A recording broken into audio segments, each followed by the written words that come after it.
Hi, everyone. My name is Emilee Pease, and I'm Executive and Development Assistant here at the Center for Rural Affairs. And I've been spearheading our Giving Tuesday efforts for the past several years. And thank you for joining us today. But like everything else in everyone's lives, we are doing things a little differently this year. Starting today and going until December 15th, an anonymous donor will be matching all gifts made online, dollar for dollar. All money that we raise will be going toward our pandemic relief response. Since March, we've been working from home, but it hasn't stopped our passion for helping people in need. Today, I'm joined by some of my fantastic colleagues who have been doing amazing and inspiring work in response to the coronavirus pandemic. They are going to give you more specifics on what that work looks like, but we cannot do this work without the support of people like you. If you're able, I ask that you please give a gift in support of these efforts. There is a link on this post you can follow, or go to cfra.org/give. So I am joined by Raul Arcos Hawkins, Business Development Specialist with our Rural Enterprise Assistance Project, or REAP for short, Nathan Beacom, Policy Associate with our Rural Policy Program, and Erin Schoenberg, Project Associate with our Farm and Community Program.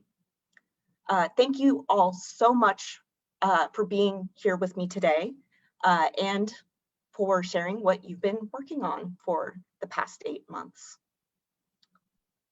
Raul, I'd like to start with you and your experiences. You are our first ever business development specialist with REAP, which assists rural small businesses. We know that small businesses are hurting right now. Can you tell us about some of the businesses you've been working with and how we, as patrons, can support them? So a lot of the businesses that I've been working with, particularly during the pandemic, have been food service. A lot of our clients for the REAP program are in the food service industry. So as we know, that they're one of the industries that are being impacted heavily during COVID. Right at the beginning, when COVID started, we started getting a lot of calls from some of our clients asking us what were some of the things that they could do in order to continue providing service, even if it was on a limited scale, to their clients. So we gave them some examples of some of the stuff that they could do. The other one was a lot of promoting on how customers can support food service industry, even including bars and everything. Some of them was, if you can't support them financially, you could share any promotion or their Facebook page or social media information about what they have, what are some of the goods or services that they're offering. I always suggest, if maybe you can support them once a week, go out and buy local, especially to the small mom and pop shops that are struggling even more than any of the franchise or chain. But again, just help them out. Like maybe you can't support them financially, but you're going to share something on social media and hashtag it, or tag some of your friends, showing them, hey, this is what this small business is doing. Let's support them out. I've always been a big firm believer that small business is the heart of a community, and without them, it would be difficult to navigate through all this COVID. So just support small businesses is what I always ask people to do. And your audio was cut, at least on my end, might have been cutting out a little.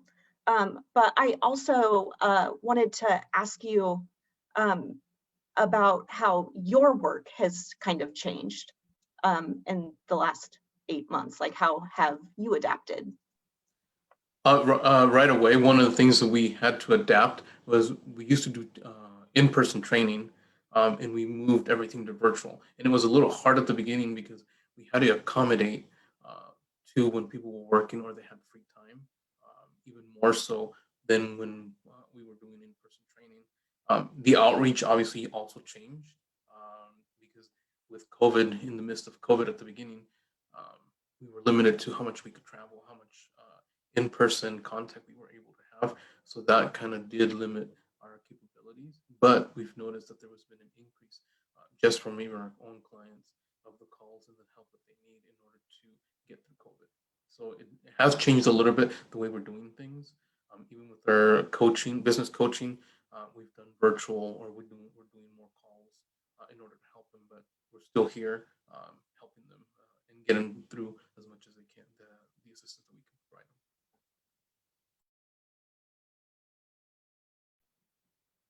Excellent. Thank you so much, Raul. Nathan, you joined our policy team this spring and have really hit the ground running, especially around food and economic security issues. Why are these issues important to rural communities? Yeah, so a lot of times in Nebraska and elsewhere, there's a tendency that unemployment is going to be a little bit higher, food insecurity is going to be a little bit higher, it's going to be more difficult to find housing, it's going to be more difficult to find a good paying job. So when it comes to addressing economic security and food insecurity, there's sort of a special attention that needs to be paid to rural areas and to the solutions that particularly fit those areas. And that's, of course, been especially true during the pandemic, where each of those problems, not just for rural areas, but for urban areas as well, of course, have been exacerbated. Okay. What policy fronts are we at the center currently working on, maybe in response to the pandemic? Yeah, a good number of fronts, and I can speak mostly to what we're doing here in Nebraska, although we're very involved in federal legislation as well. This year in Nebraska, we work to ensure that the 70,000 families in Nebraska who benefit from the SNAP program, which is the government's main food assistance program, were able to receive the full benefit from Congress that was granted during the coronavirus emergency, so that those people were able to have the food they need on the table, and so that those dollars were being spent to boost rural Nebraska businesses. And so in general, we've also been working to support those businesses and to work to provide resources and to promote the use of the microenterprise tax credit to help small businesses get off the ground. And in the coming year, we'll be continuing to work to ensure that SNAP is a strong program and is able to function both to help families in need and to help rural businesses.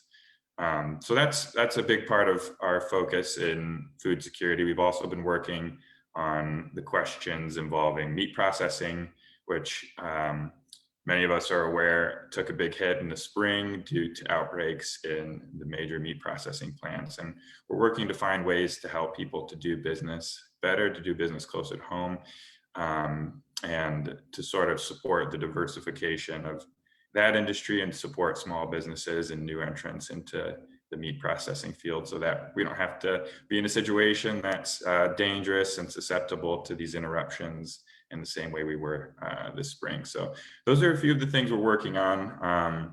But like I said, we're across all kinds of issues. COVID-19 has touched everything you can imagine. So we're hard at work, trying to make sure that rural people aren't left out as policymakers think about solutions to the problems we've seen this year.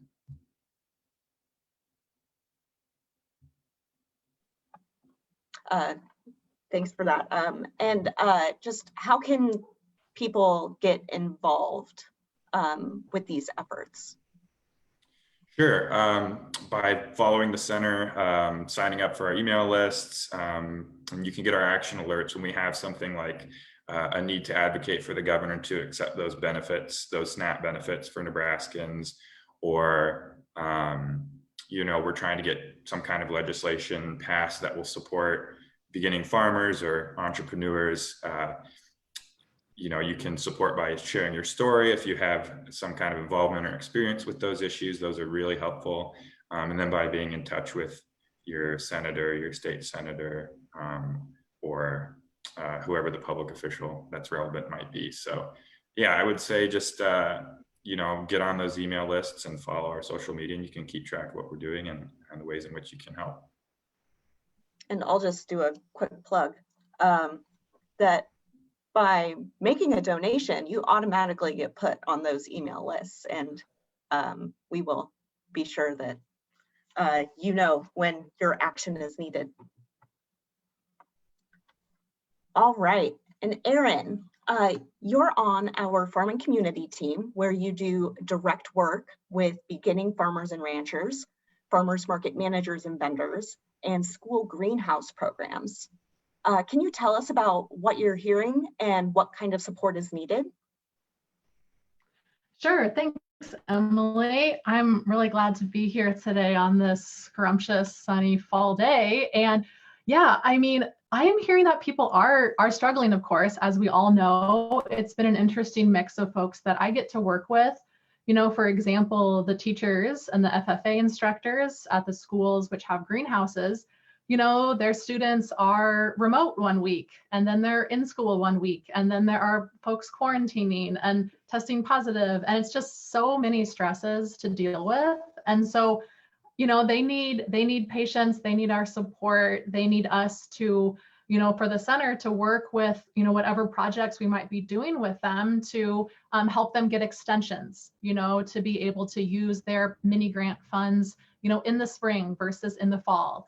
That type of thing. With farmers who are doing direct to consumer stuff, so let's say you were selling at a farmer's market or you had a lot of wholesale accounts, a lot of those sales really plummeted this year. If you were selling to restaurants and restaurants aren't open, what are you going to do?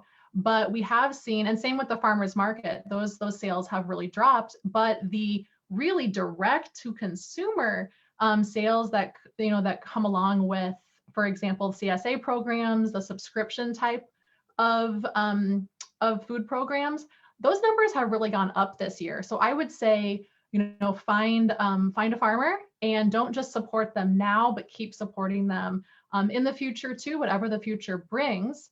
If you're looking for a local farm to support, Buy Fresh, Buy Local Nebraska is a great resource, and they work with us on some of our farmers market work too. So look up Buy Fresh, Buy Local Nebraska as one place to start. And I think you kind of answered my next question, but I would invite you to expand on it. What can we as consumers do to support these various people and producers? Sure. Well, I would definitely say, trying to get to know the folks in your neighborhood who are maybe growing food or growing, grain products that you didn't know before. I think now is a really good time to try to get to know in a socially distant and safe way your neighbors who you might not have thought you had much, much in common with in the past. You really do. And that's the same with even, the school programs and the farmers markets. Sometimes even if it's not financially, just making sure that they are appreciated. There's more, of course, the small business side of things is incredibly important. And that's part of all of our jobs here is to, keep folks in business, doing what they're doing, growing food, feeding their communities. But as well, there is the community aspect of it, the community development part of people coming together. And I think now people need to be appreciated and just get that conversation started however you can.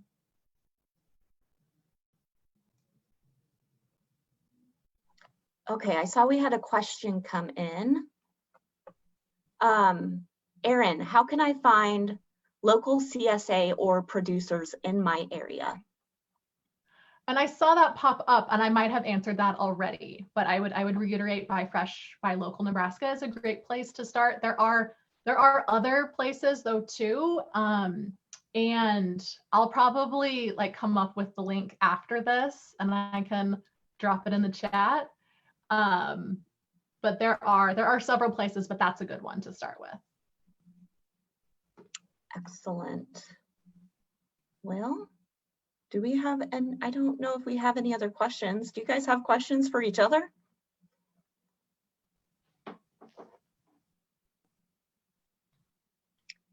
Well, if not, I think we can probably wrap this up then.